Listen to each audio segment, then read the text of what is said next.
ఇప్పుడు భోగాపురం పైన కూడా బయలుదేరాడు.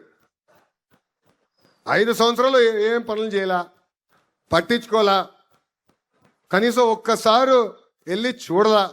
ఇప్పుడు ఎయిర్పోర్ట్ అయిపోయింది, ప్రధానమంత్రి గారు వచ్చి ఓపెనింగ్ వస్తుంటే ఇప్పుడు బయలుదేరాడు మహానుభావుడు. అందుకే ఆ జబ్బు ఉంది పాపం. లండన్ మందులు సరిగ్గా పనిచేయట్లేదు ఈ మధ్యన. ఇదంతా ప్రజలకి తెలియజేయాల్సిన బాధ్యత ఇక్కడ అందరిపైన ఉంది. ఎందుకంటే పని చేస్తాం ఎంత ముఖ్యమో మన చేసిన పనులు ప్రజలు తెలియజేయాలి. మన అనేక సంస్కరణలు తీసుకొస్తున్నాం, అది మనం తెలుసుకోవాలి, ప్రజల దగ్గరికి వెళ్ళాలి, ప్రజల్లో చైతన్యం తీసుకొచ్చే బాధ్యత మనందరం తీసుకోవాలి. నైనా ఇక్కడ ఆగండి పోలీస్ సోదరులా, నైనా ఎందుకు వదిలేయండి, ఎందుకు కంగారు పడతారు, మీరు కూల్గా ఉండండి, ఎందుకంత పడతారు?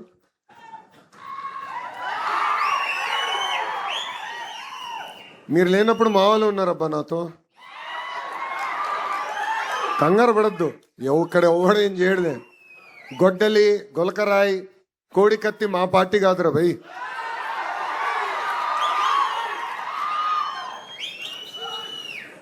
ఇక్కడున్న కార్యకర్తలందరికీ ఒక పిలిపిస్తున్నాం. ఇప్పుడు డోర్ టు డోర్ కార్యక్రమాన్ని మనం చేపట్టాలన్నాం. మెటీరియల్ అంతా మీకు అందజేశాం.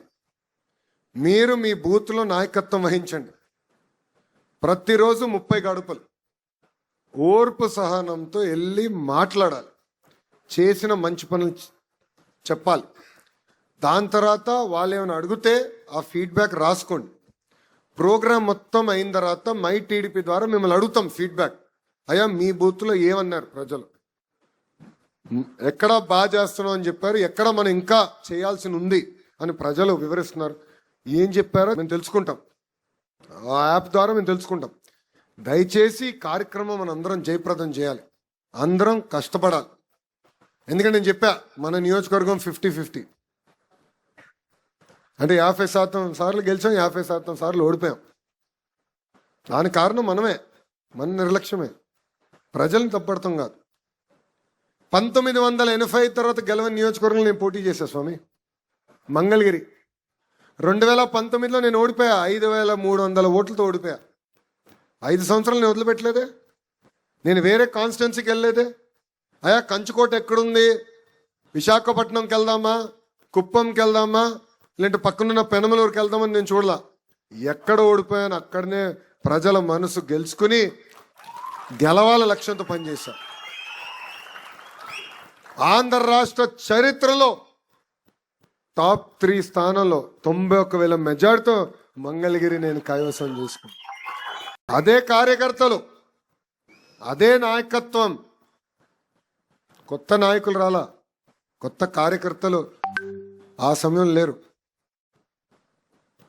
ఉన్న నాయకత్వం, ఉన్న కార్యకర్తలే ప్రజల దగ్గరికి వెళ్ళారు. కరెక్ట్గా లోకేష్ 23 రోజుల ముందర వచ్చాడు. లోకేష్ ఏంటో మీకు అర్థం వల్ల, మీ సమస్యలు మావాడికి అర్థం వల్ల ఓడిపోయాం. 5 సంవత్సరాలు కష్టపడ్డాం, అనేక సంక్షేమ కార్యక్రమాలు చేసాం. గుర్తుపెట్టుకోండి, ప్రతిపక్షంలో ఇంత కష్టపడ్డామంటే అధికారంలోకి వచ్చిన తర్వాత ఎంత కష్టపడతాం, ఎంత మంచి పనులు చేయగలుగుతామని ప్రజలందరికీ వివరించారు. నేను డోర్ టు డోర్ తిరిగా, దానివల్లనే అంత మెజార్టీతో నేను గెలిచా. ఇక్కడ కూడా మనందరం కష్టపడాలి.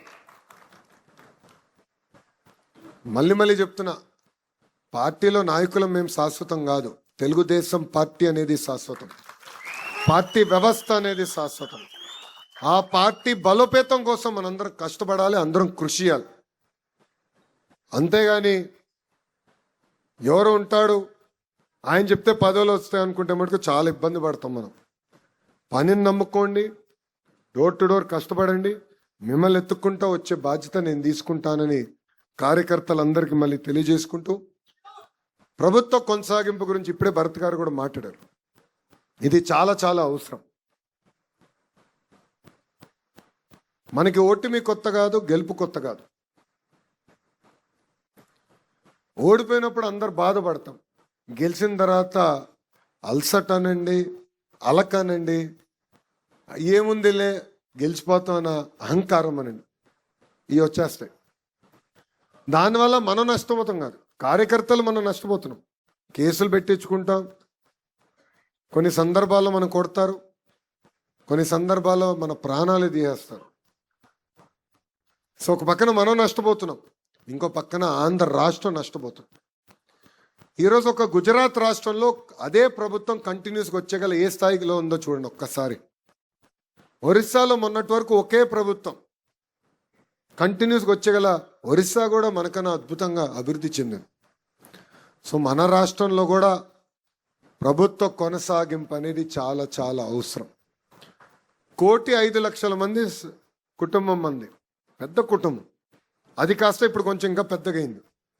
జనసేన పార్టీ ఉంది, భారతీయ జనతా పార్టీ కూడా ఉంది. 3 పార్టీ కలయిక మొన్న ఎన్నికల్లో ఎవ్వరు ఊహించిన విధంగా 175 స్థానాల్లో 164 స్థానాలు మనం కైవసం చేసుకుంటాం జరిగింది. ఈ ఐక్యత ఉండాలి. సమస్యలు ఉండొచ్చు, 4 గోడల మధ్యన మాట్లాడుకుందాం, ఆ సమస్యలు పరిష్కరించుకుందాం, కానీ వదలబెట్టేది లేదు. No crossfire, no misfire, no విడాకులు. క్లారిటీగా మీ అందరూ తెలియజేస్తున్నా. ఎందుకంటే మన పార్టీ ముసుగులో జనసేన పార్టీని తిట్టేవాళ్ళు ఉంటారు, జనసేన పార్టీ ముసుగులో భారతీయ జనతా పార్టీని తిట్టేవాళ్ళు ఉంటారు, భారతీయ జనతా పార్టీ ముసుగులో మన తిట్టేవాళ్ళు ఉంటారు. సోషల్ మీడియాలో ఎన్ని చూసి మనం కంగారు పెట్టి మనం తిట్టుకుంటూ మనం కొట్టుకుంటే నష్టపోయేది ఆంధ్ర రాష్ట్ర ప్రజలు. ఇది దయచేసి అందరం గుర్తుపెట్టుకోవాల్సిన అవసరం ఉంది. సో ప్రభుత్వ కొనసాగింపు అనేది చాలా చాలా అవసరం. అందరం కలిసికట్టుగా పని చేయాలి. మీకు ఎలాంటి సందేహాలు అవసరం లేదు. 1 కాదు 2 కాదు, కనీసం 3 టర్మ్లు కలిసికట్టుగా పనిచేస్తేనే దారి తప్పిన రాష్ట్రాన్ని సరైన దారిలో పెట్టుకెళ్తాం.